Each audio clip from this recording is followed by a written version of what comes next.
So hello guys, good morning. Bihar में graduation का number 1 channel all in 84 आप सभी स्टूडेंट का हार्दिक स्वागत करता है। आप सब कैसे हैं? आशा है कि आप सब ठीक ठाक ही होंगे।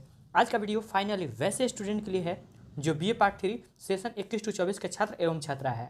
आज हम देखेंगे हिंदी ऑनर्स पेपर 8 के वे सारे महत्वपूर्ण प्रश्न जो आपके एग्जाम की दृष्टि से महत्वपूर्ण ही नहीं बल्कि काफ़ी ही महत्वपूर्ण है। इसलिए आप जो भी मैं प्रश्न बता रहा हूँ अपने नोटबुक यानी कॉपी में उसे अच्छा तरीके से उतार लीजिए ताकि आपको याद करने में किसी भी प्रकार से दिक्कत का सामना ना करना पड़े। इसमें हम कुछ टॉपिक को भी कवर करेंगे इस वीडियो में, जैसे बीए पार्ट 3 के टॉप 10 क्वेश्चन। उसके बाद कॉपी लिखते समय क्या क्या गलतियां करते हैं, प्रश्न उत्तर को याद कैसे करें, 3 घंटे में 32 पेज कैसे लिखें तथा इस ट्रिक को अपना एंड फुल मार्क्स पाओ।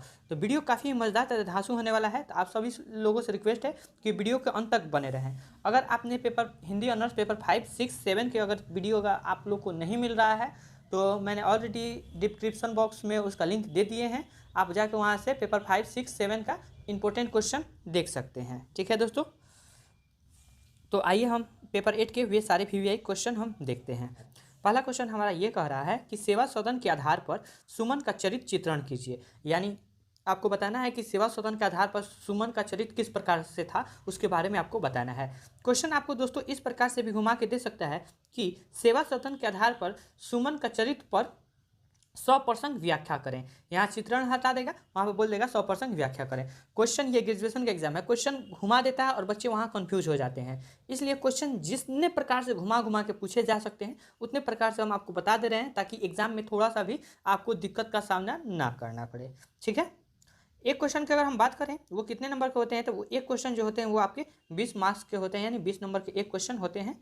ठीक है, और अगर हम बात करें इसे कितना पेज में हम लिखें, तो दोस्तों आपको हम बता दें, आप लिखने का प्रयास कीजिएगा 5 से 7 पेज में। एक प्रश्न का उत्तर 5 से 7 पेज में लिखिएगा। अब ऐसा नहीं कि 5 से 7 पेज बोल रहे हैं तो कुछ कुछ उसमें लिख दीजिएगा। ठीक है, वैसे अगर इस पर अच्छा रिस्पॉन्स आता है तो हम आपको बताएंगे, हम इसका आंसर भी आपको हम प्रोवाइड करा देंगे, हमारी टीम के द्वारा आपको प्रोवाइड करा दिया जाएगा। लेकिन वीडियो पे अच्छा व्यूज़ तथा आपका अच्छा रिस्पांस आना चाहिए। ठीक है, अब हम बढ़ते हैं क्वेश्चन नंबर इसका अथवा पर। गजाधर का चरित्र चित्रण कीजिए। यानी आपको बताना है कि गजाधर का चरित्र किस प्रकार से था, उसके आधार पर आपको गजाधर के बारे में बताना है।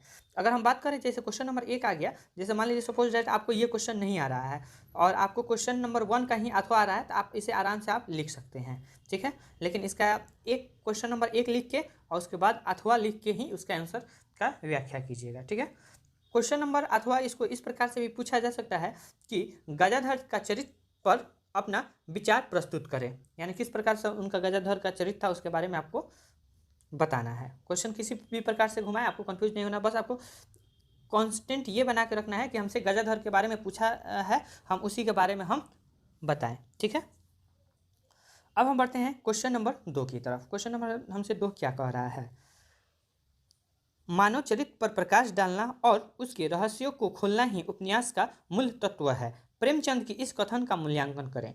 यानी क्वेश्चन नंबर 2 ये कह रहा है कि प्रेमचंद के द्वारा ये लिखा गया जो पंक्ति है, ठीक है, ये किस प्रकार से व्यक्त कर रहे हैं, ठीक है, उसके बारे में आपको बताना है। ठीक है, कि मानव चरित्र पर प्रकाश डालना है और उसके रहस्य को खोलना ही उपन्यास का मूल तत्व है। या आखिर इन पंक्तियों के माध्यम से प्रेमचंद हमें क्या बताना चाहते हैं उसके बारे में आपको लिखना है।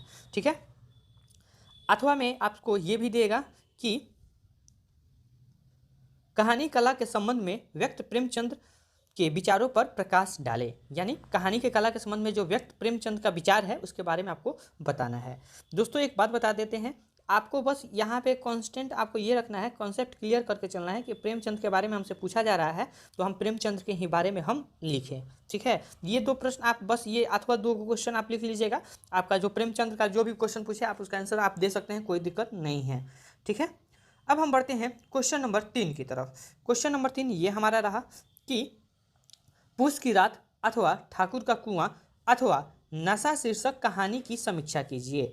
यानी आपको बताना है कि पूस की रात किस प्रकार की कहानी है उसके बारे में लिखना है, या अथवा आपको ये नहीं आता है पूस की रात तो आप ठाकुर का कुआं के बारे में भी लिख सकते हैं, ये बहुत ही अच्छा ठाकुर का कुआं कहानी है। या फिर आप नशा जो शीर्षक कहानी है उसके बारे में भी आप लिख सकते हैं। कोई भी इसमें तीनों में से आप कोई भी एक का ही आंसर दीजिएगा। ऐसा नहीं कीजिएगा कि आप तीनों का आंसर देने लगिएगा, अगर वैसे कीजिएगा तो आपके पास फिर टाइम खत्म हो जाएगा। ठीक है, आपको एक ही आंसर आपको देना है। जी जान लगा दीजिए बाबू, क्योंकि ये आपका आखिरी ईयर है। अगर इसमें अगर आप अच्छा नंबर ला लेते हैं तो आपका फर्स्ट डिवीज़न एकदम 100% है कि आपका एकदम श्योर है कि आ जाएगा। ठीक है, और मैं जो भी प्रश्न बता रहा हूँ वो क्वेश्चन एकदम 100% एग्जाम में आएगा ही आएगा, ऐसा बात कोई नहीं है। ठीक, प्रेमचंद की दृष्टि में साहित्य का उद्देश्य क्या है, स्पष्ट कीजिए। अथवा प्रेमचंद के आदर्श उन्मुखी यथार्थवाद संबंधित विचारों को स्पष्ट कीजिए। ठीक है, यानी आपको बताना है कि प्रेमचंद के दृष्टि में साहित्य का उद्देश्य क्या है, स्पष्ट कीजिए। ठीक है, ये पहला क्वेश्चन हो गया। और अथवा में आपको ये भी दे सकता है कि प्रेमचंद के आदर्श उन्मुख यथार्थवाद संबंधित विचारों को स्पष्ट कीजिए। ठीक है, ये भी आपसे क्वेश्चन कर सकता है अथवा में देकर। ठीक है, ये क्वेश्चन नंबर 4 समझ गए। अब हम बढ़ते हैं क्वेश्चन नंबर 5 की तरफ। अगर हम बात करें ये क्वेश्चन नंबर 5 बढ़ने से पहले उसके थोड़ा बारे में हम आपको बता दे रहे हैं वो कितने नंबर के होते हैं। निम्नलिखित में से किन्हीं 4 अवतरणों की 100% व्याख्या कीजिए। ठीक है, आप लोग को एग्जाम में जो पूछे जाएंगे इसमें हमने 4 क्वेश्चन बताया है, एक एक्स्ट्रा ले लिया गया है क्योंकि एग्जाम की दृष्टि से ये काफ़ी महत्वपूर्ण है। आपको एग्जाम में जो पूछे जाएंगे वो आपसे 3 प्रश्न ही पूछे जाएंगे और आपका जो होगा वो एक प्रश्न जो होंगे वो 20 मार्क्स के होंगे। इस हिसाब से आपका 60 मार्क्स यानी 60 नंबर यहाँ ऊपर वाले से आपको मिल जाएगा। उसके बाद यहाँ पे कह रहा है कि निम्नलिखित में से किन्हीं 4 अवतरणों की 100% व्याख्या कीजिए। यानी आपको 100% व्याख्या करना है तो आपको ये आपको मिलेगा 1 का 10 नंबर, यानी 4 को आप दे देते हैं आंसर तो 40 नंबर ये हो गया और ऊपर आपका 60 नंबर हो गया, यानी 100 मार्क्स का आपका कंप्लीट हो गया। ठीक है, आगे हम बात करेंगे कि ये कितना पेज में लिखेंगे, थोड़ा सा उस क्वेश्चन को आपको हम आगे समझा दे रहे हैं। उसके बाद हम बताएंगे कि ये कितना पेज में लिखे और किस प्रकार से लिखा जाता है। ठीक है, ताकि आपका फुल मार्क्स मिल सके। पहला क्वेश्चन हम देखते हैं कि विवाह एक धार्मिक व्रत है, एक आत्मिक प्रतिज्ञा है। यानी आपको बताना है कि विवाह एक धार्मिक व्रत है, एक आत्मिक प्रतिज्ञा है। इस कथन में आपको 100% व्याख्या करना है। ठीक है, दूसरा जो हमारा है कि स्त्रियों को अगर ईश्वर सुंदरता दे तो धन की वंचित ना रखे। ये काफ़ी VVI है, वैसे सारे VVI हैं लेकिन इसे आप अच्छा तरीका से आप देख के जाइएगा। ठीक है, कि स्त्रियों को अगर ईश्वर सुंदरता दे तो धन से वंचित ना रखे, आपको इसको 100% व्याख्या करना है। अगला हम देखते हैं क्वेश्चन नंबर ग। क्वेश्चन नंबर ग हमारा कह रहा है कि हमारा चरित्र कितना भी दृढ़ हो उस पर संगीत का असर अवश्य होता है। यानी आपको बताना है कि कवि किस प्रकार क्या इस पंक्ति के माध्यम से कहना चाहता है कि हमारा चरित्र कितना भी दृढ़ हो उस पर संगीत का असर अवश्य होता है। वो आप भी जानते हैं, तो कवि किस प्रकार से वो मतलब कहना चाह रहा है उसके बारे में लिखिएगा, ना कि अपना दिल के बारे में। ठीक है, उसके बाद अगला क्वेश्चन हम देखते हैं, जो आदमी सच्चा कलाकार है वह स्वार्थमय जीवन का प्रेमी नहीं हो सकता है। यानी जो आदमी सच्चा कलाकार है वह स्वार्थमय जीवन का प्रेमी नहीं हो सकता है, इसके बारे में आपको 100% व्याख्या करना है। ठीक है, और दूसरी बात, हम अगला क्वेश्चन पढ़ने से पहले आपसे एक छोटा सा रिक्वेस्ट है कि वीडियो अभी तक आप देख रहे हैं, आप बिहार के किस जिले से देख रहे हैं फटाफट कमेंट कर दीजिए। और हाँ दोस्तों, अभी तक चैनल को सब्सक्राइब नहीं किए हैं तो प्लीज़ आप लोग से रिक्वेस्ट है कि चैनल को सब्सक्राइब कर लें, क्योंकि हम बता दे रहे हैं अगर चैनल को अगर आप सब्सक्राइब कर लेते हैं तो हमारी जो टीम आपके लिए दिन रात मेहनत करती है उनको काफ़ी खुशी मिलती है कि बच्चे हम इतना मेहनत से वीडियो बना रहे हैं, यानी क्वेश्चन के सागर में एक छोटा सा गागर में दे रहे हैं तो बच्चों का हेल्प हो रहा है, तो वो हमारे प्रति अच्छा रिस्पॉन्स आप लोग दे रहे हैं। तो आई होप सारे बच्चे एक बार सब्सक्राइब बटन को प्लीज़ सब्सक्राइब कर लीजिए और चैनल को और ये वीडियो को जितना हो सके शेयर कर दीजिए, क्योंकि यहाँ पे आपको BA के ऑल जो है कंटेंट आपको फ्री में प्रोवाइड कराया जाता है। ठीक है, तो आप जो भी दोस्त हैं आपको दोस्तों के पास भी भेज दीजिए ताकि उनका भी हेल्प हो सके। ठीक है, और वीडियो अभी तक नहीं कमेंट किया है तो फटाफट कमेंट करते वीडियो कहाँ से आप देख रहे हैं। क्वेश्चन नंबर अंग की तरफ बढ़ते हैं। सबसे उत्तम कहानी वह होती है जिसका आधार किसी मनोवैज्ञानिक सत्य पर हो। इसको 100% व्याख्या करना है कि कवि इस कथन से क्या कहना चाह रहा है। ठीक है, क्वेश्चन नंबर 4 की तरफ बढ़ते हैं कि बच्चे हामिद ने बूढ़े हामिद का पाठ खोला था।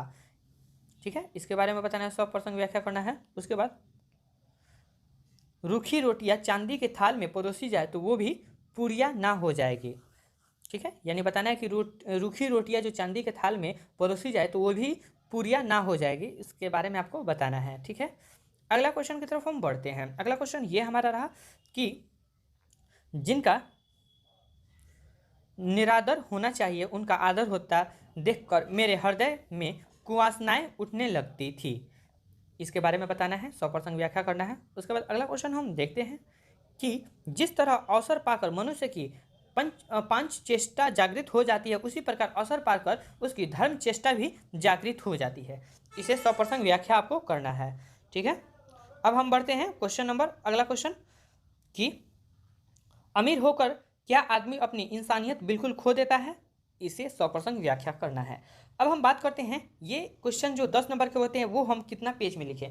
दोस्तों ये आपके लिए बहुत ही अच्छा मौका है कि ये 10 नंबर वाले जो क्वेश्चन है आप उसे 2 से 2.5 पेज में भी लिखिएगा ना, तो आपको आराम से, आपको अच्छा नहीं बल्कि बहुत अच्छा, यानी फुल मार्क्स आपको 10 नंबर मिल जाएंगे। लेकिन वही है कि आप उसे थोड़ा सजावट से ब्लू और ब्लैक पेन का यूज़ करके थोड़ा अच्छा से आप उसका आंसर दीजिएगा, ठीक है। अगर अगर आज आप लोग का अच्छा रिस्पॉन्स आता है तो वैसे इसका आंसर भी हम प्रोवाइड करा ही देंगे, ठीक है। और दूसरी बात ये रहा कि इन सारे प्रश्नों का उत्तर हमें कहाँ मिलेगा। तो दोस्तों आपको मैंने पेपर ऑलरेडी 5-6 में ऑलरेडी मैंने इसका जिक्र कर दिया है, अभी तक आपने नहीं देखा है तो डिस्क्रिप्शन में उसका लिंक है, आपको वहाँ से मिल जाएंगे, ठीक है। Take care, bye, best of luck, अच्छा से एग्जाम देखिए आइए। मिलते हैं अगले वीडियो में। अगर किसी भी प्रकार का दिक्कत है तो कमेंट कीजिए, हमारी टीम आपके लिए सदा तत्पर है, आपका पूर्ण रूप से हेल्प करेगी। जय हिंद, जय भारत।